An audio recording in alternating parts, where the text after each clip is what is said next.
Muito bem, este é Conexão Futura aqui na tela do seu canal Futura na TV e também na internet. Saiba tudo sobre o nosso programa acessando o site que está aí na sua tela, futura.org.br/Conexão Futura.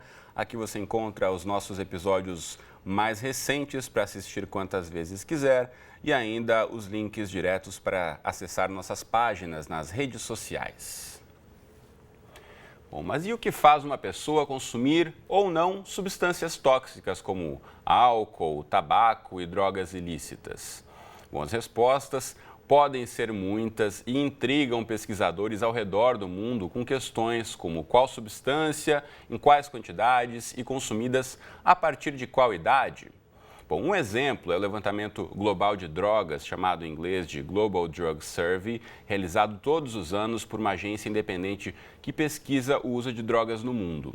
Na última edição participaram 100 mil pessoas de 50 países diferentes. Bom, e uma das percepções sobre o Brasil é que por aqui existe uma banalização do consumo do álcool. Esse comportamento já foi registrado também em outro estudo, o Levantamento Nacional de Álcool e Drogas, divulgado pela Universidade Federal de São Paulo, apontou que entre os anos 2006 e 2012 houve um aumento da quantidade ingerida de bebidas alcoólicas, o chamado comportamento de uso nocivo do álcool. O LENAD também registra o consumo de drogas ilícitas no país. Então, no programa de hoje, vamos aqui abrir um espaço para discutir qual a relação entre o consumo de álcool e drogas com o comportamento da família, com o ambiente em que a pessoa vive e com o acesso a políticas públicas de saúde e educação, principalmente aí na faixa entre crianças e jovens. Para essa conversa, a gente recebe aqui no estúdio, ao meu lado está a Clarice Sandi Madruga, ela é doutora em psiquiatria e professora da Universidade Federal de São Paulo. Bem-vinda mais uma vez, Clarice, tudo bem? Obrigada, tudo ótimo. Também conosco aqui no estúdio está o Thiago Gomes, que é um dos coordenadores do programa Caminho Melhor Jovem da Secretaria de Estado de Esporte, Lazer e Juventude do Rio de Janeiro. Bem-vindo, Thiago. Obrigado pelo convite. E você em casa, como sempre, também é nosso convidado, não só aí para assistir e ouvir o que a gente tem a dizer, mas para refletir principalmente sobre os temas que a gente vai discutir aqui hoje. Bom, Clarice já esteve em outras oportunidades aqui no programa, a gente discute sempre os levantamentos feitos no país. E a gente tem alguns recortes, né, Clarice, que a gente percebe, como eu já mencionei aqui, que as pessoas que bebem têm bebido mais, e não só o adulto, como o jovem também. Essa percepção comprovada pelos estudos recentes. Exatamente. A gente já falou várias vezes aqui, né, dos dados do LENAD, que foi lá de 2012. E o que mais surpreendeu é que quando a gente é colocado lado a lado de outros países que normalmente a gente acha, nossa, Inglaterra, Dinamarca, são países que bebem muito mais que a gente acabou muito próximo, inclusive acima em vários indicadores de consumo, a gente acabou batendo esses países, batendo pelo sentido ruim da palavra. E essa banalização, ela foi dos resultados mais óbvios. Assim, a gente tem dentro do GDS, do Global Drug Survey, uma pergunta, por exemplo, que é: você acha que deveria beber menos? É subjetiva, mas ela já diz um pouco sobre a noção da pessoa, né? Não só do quanto ela bebe, mas do quanto que ela está percebendo que está fazendo alguma coisa errada. E uma das coisas que se destacou é que o Brasil ficou em segundo em toda essa lista de 50 países, só perdeu para a Irlanda quanto à percepção de que sim, eu deveria beber menos. Ou seja, o brasileiro não só está bebendo bastante, como não está tendo a noção de que isso faz mal. E só mencionando aqui, contextualizando a Irlanda, que é um país na Europa que tem índices altíssimos aí de consumos de álcool em populações muito jovens, né? Então, importante a gente parar e repensar sobre isso. Os sites aqui que eu posso já mostrar para você de casa, a gente sempre gosta de mostrar um pouquinho das fontes, das informações que abordamos aqui. No site, que é o empadio.org.br, você tem aqui na íntegra o estudo do LENAD, que é o Levantamento Nacional de Álcool e Drogas, que a gente já discutiu em outras oportunidades aqui no Conexão, mas que serve aí como uma base para você também ter conhecimento em relação ao consumo de drogas aqui no país e álcool, e o Global Drug Survey, essa pesquisa que eu também mencionei no comecinho do programa, feita aí em diversos países, está aí no globaldrugsurvey.com, tem a versão em português, e o Brasil tem participado em algumas edições, aí você pode ter outras informações em português também por aqui. Bom, Thiago, a gente fala aqui sobre o consumo de álcool e drogas, você representando o poder público da Secretaria de Esporte e Lazer, e tem essa questão do comportamento que a gente menciona aqui, que de fato, né, para muita gente a percepção de lazer é estar muitas vezes com os amigos ou estar num bar e na balada e consumindo álcool, muitas vezes tabaco ou até drogas ilícitas. De que forma você vê essa questão dos dados que a gente mencionou aqui com as oportunidades vistas pela população, pelos jovens em especial, do que é o conceito de lazer, de se divertir, de beber pouco, beber muito ou não beber? A Secretaria de Esporte, Lazer e Juventude, ela é recente, né? A gente tem 1 ano e 2 meses de secretaria. E acho que foi um avanço quando a gente eleva a juventude ao patamar do primeiro escalão, justamente para poder aprofundar em alguns debates, né? Como foi mencionado aqui na relação ao álcool, eu acho que a lei seca foi um avanço nesse sentido, né? As pessoas bebiam e dirigiam. Então, assim, as pessoas continuam bebendo muito, mas pelo menos estão parando de beber e dirigir.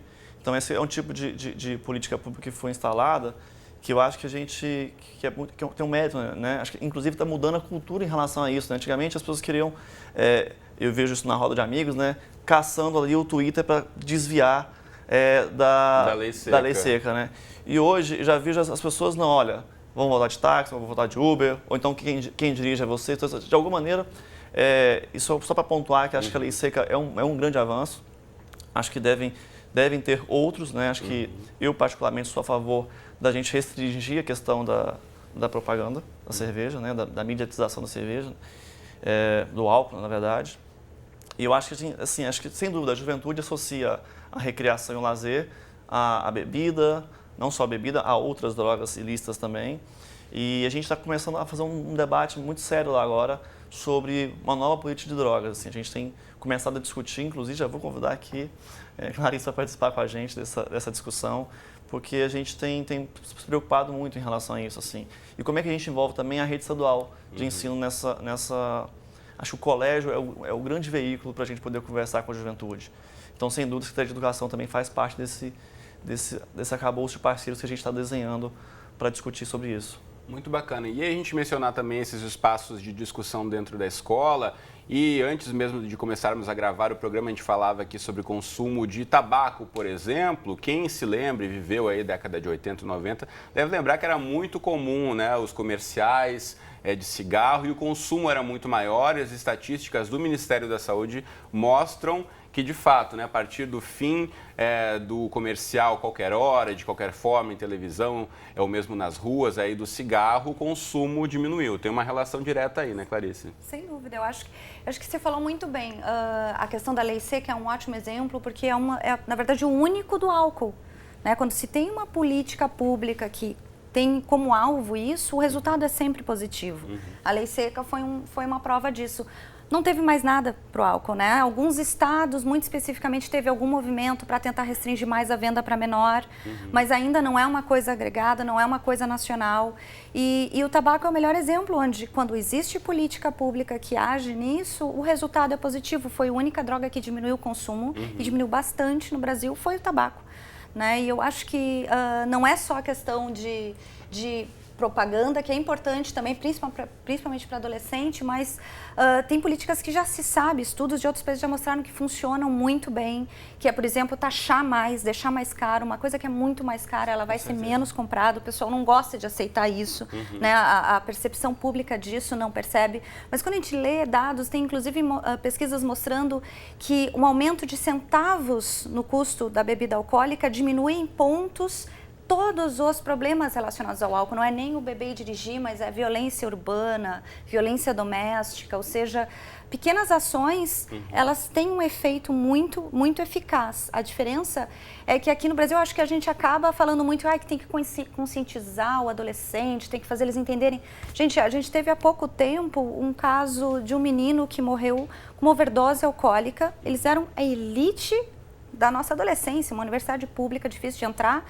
Eles certamente sabiam os males que causa beber. Não adianta, a adolescência ela é vulnerável. Se não existir, isso é uma opinião minha, mas é muito falado isso em política pública, que não adianta tanto. Existe sim a importância da prevenção, essas pessoas precisam saber os riscos que elas estão tomando, mas se não tiver algum tipo de controle mais amplo e se não tiver uma pressão pública para que haja isso, não vai ter um grande efeito a longo prazo, né? A gente precisa de política importante que tente limitar o álcool. Não tá Agora, a acontecendo. questão não só do álcool, como de outras drogas também, pesquisando para o programa de hoje, eu cheguei a ter um estudo de uma universidade chamada Basel, lá nos Estados Unidos, em que alguns pesquisadores fazem uma relação aí do consumo de álcool entre crianças e adolescentes, álcool e outras drogas, inclusive, e segundo esses pesquisadores, dizem que a chance de criar uma relação de vício, de fato, a adição, quando se começa muito mais cedo, é maior do que se você começa a consumir esse tipo de substância na vida adulta. A gente tem algum tipo de comprovação nesse sentido aqui no país? Muita, não precisa ser no país, isso é universal, né? Isso, uma vez que a gente observa isso neurologicamente, sendo um ser humano, na verdade, do cérebro. Sendo um mamífero, a gente já consegue observar. E mais importante, não é só relativo àquela droga específica, por exemplo, uma das coisas mais importantes do álcool, uso precoce de álcool, é isso.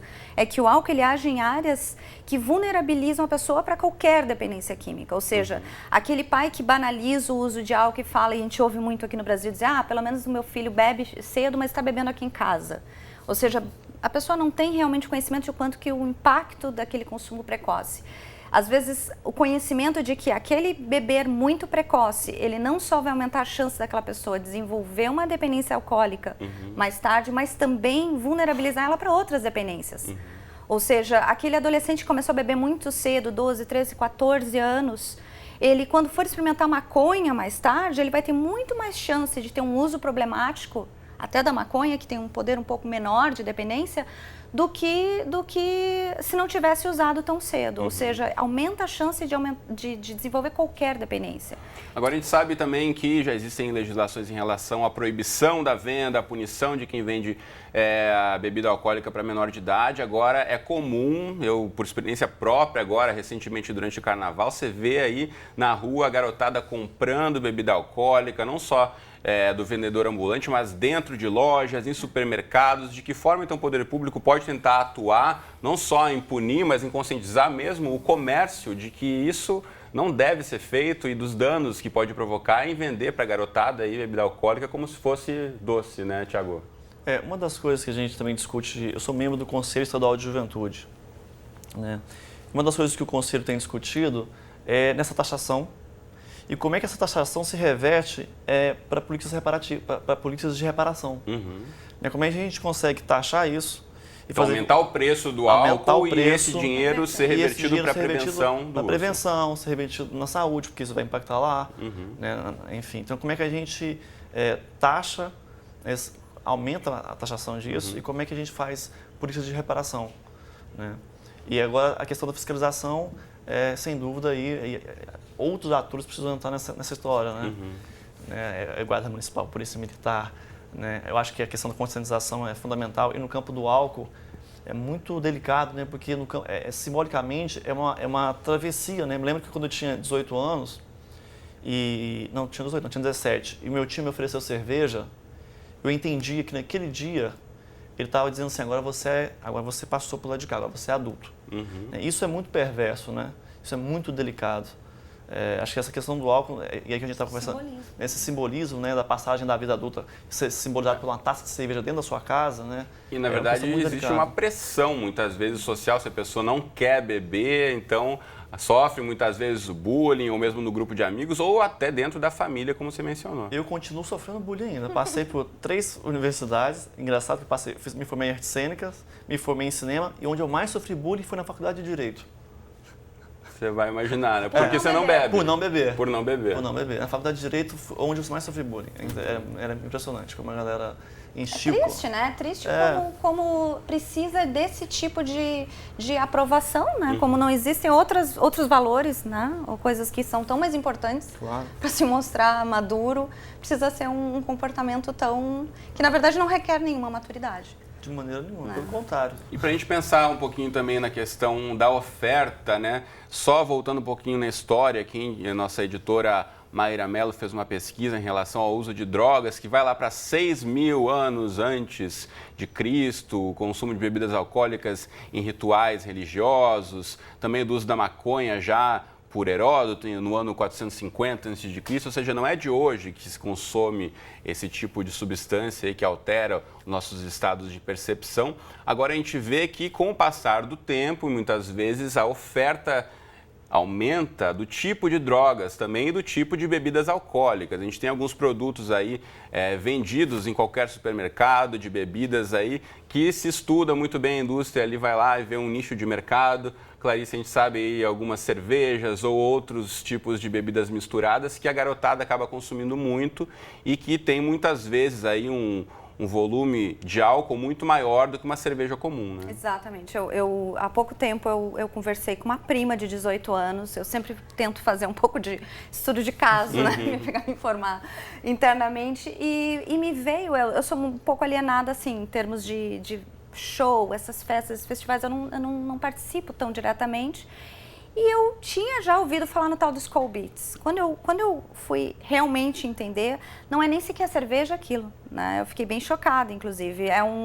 Na Inglaterra já tentaram banir, inclusive, esse tipo de bebida, se chama Alco Pop lá. E é com muito mais teor alcoólico do que até as cervejas artesanais, IPA, é 8% de álcool. Né? Ela é desenhada para abocanhar aquela camadinha que ainda não estava bebendo da adolescência, que era a menina jovem. Né? Então, eles adoçaram muito, fizeram uma campanha publicitária voltada para o público e o negócio bombou. Né? E é maquiavélico, eu acho, não tem outra palavra. E, de né? fato, é um tipo de produto com uma concentração de álcool muito grande, em que, de fato, a ideia do princípio já não é nem a diversão, de fato é ficar alcoolizado. É beber bastante muito rápido, porque é muito fácil de beber, é muito doce. Né? E é muito, eu acho maquiavélico, principalmente no sentido de que pega menina jovem.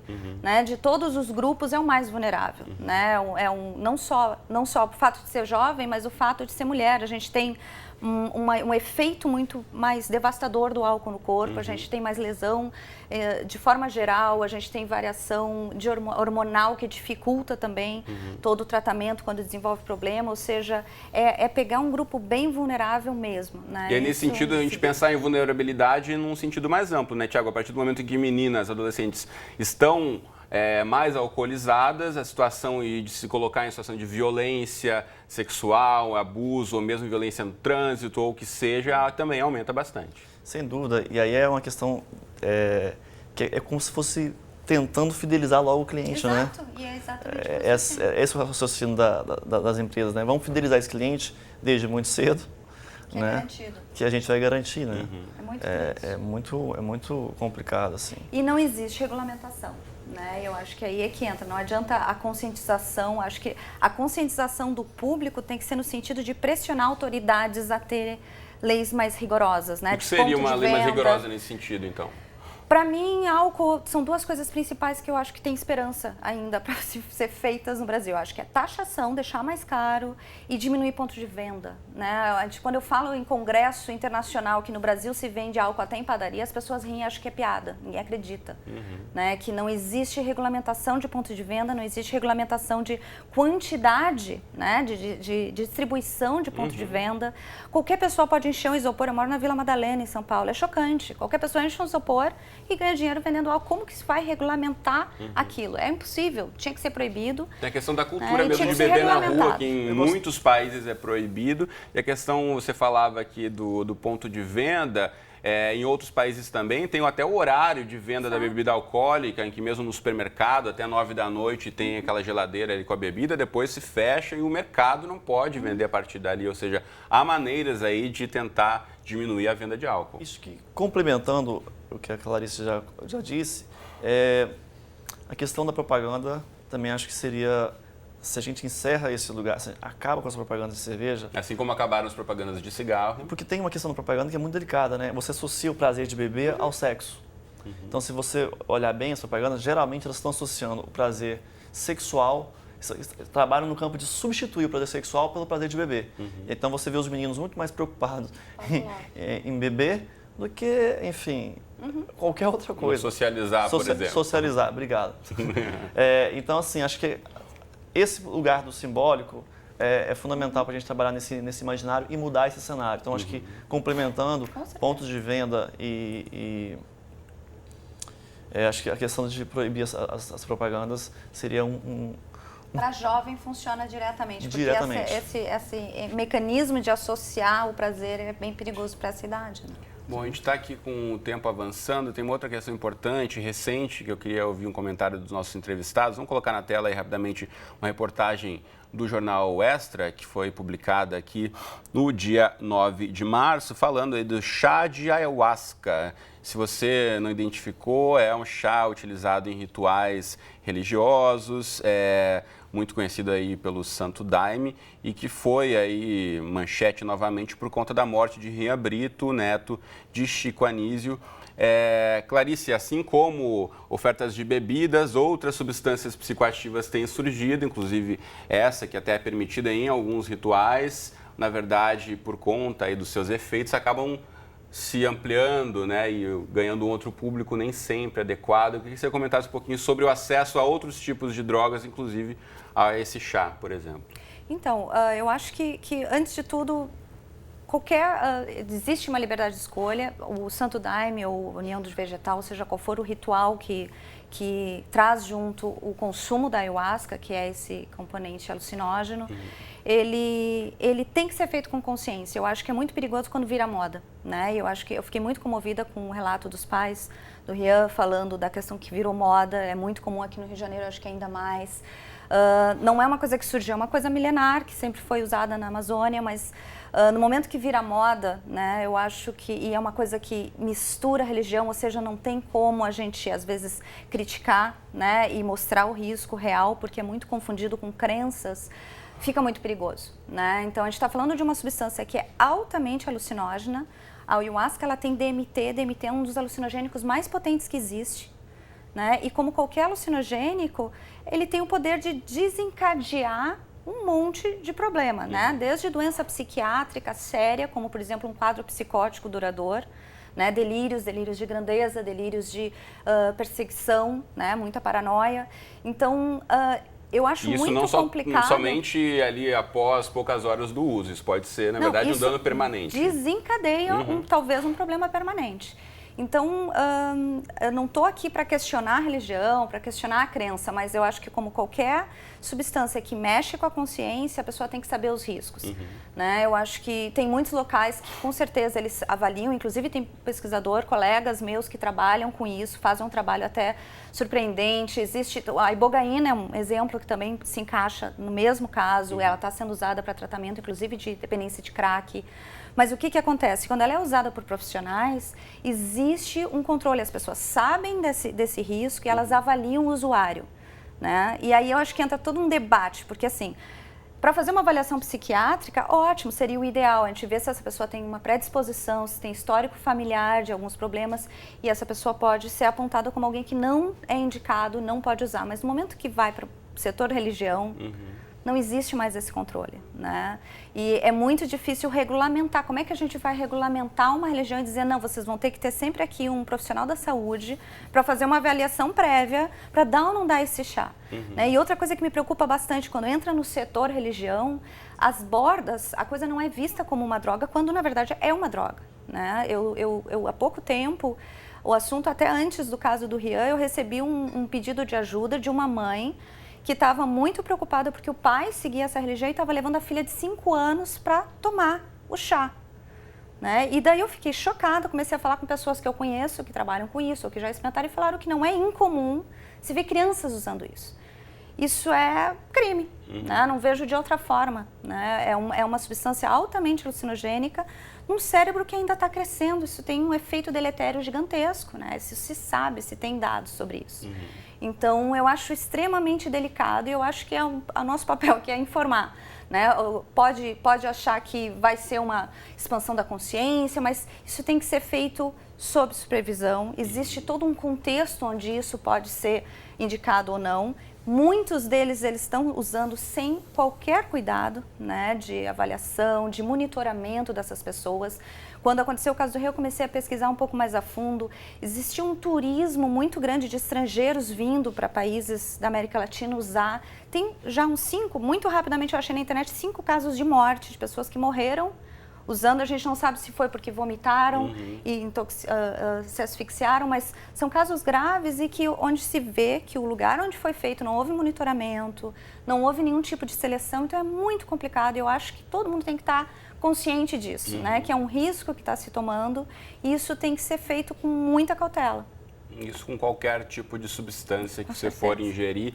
E lembrando aqui sempre, né, que você pode e deve buscar ajuda em caso aí que você perceba algum familiar ou mesmo você, caso esteja acompanhando a gente, que tenha algum tipo de problema em relação ao consumo de drogas ilícitas ou mesmo lícitas. Tem grupos de ajuda, tem como procurar aí sair dessa para uma melhor e ter uma qualidade de vida aí, curtindo a vida sem depender necessariamente de algum tipo de substância, seja ela qual for. O nosso tempo aqui já está estouradíssimo, eu quero mostrar para você novamente sites na internet. Vamos lá ao site da Secretaria de Esporte, Lazer e Juventude aqui do Rio, representado aqui no estúdio pelo Tiago, tá aí para você acessar. E também quero mostrar para você o site que é a Uniad, Unidade de Pesquisas em Álcool e Drogas.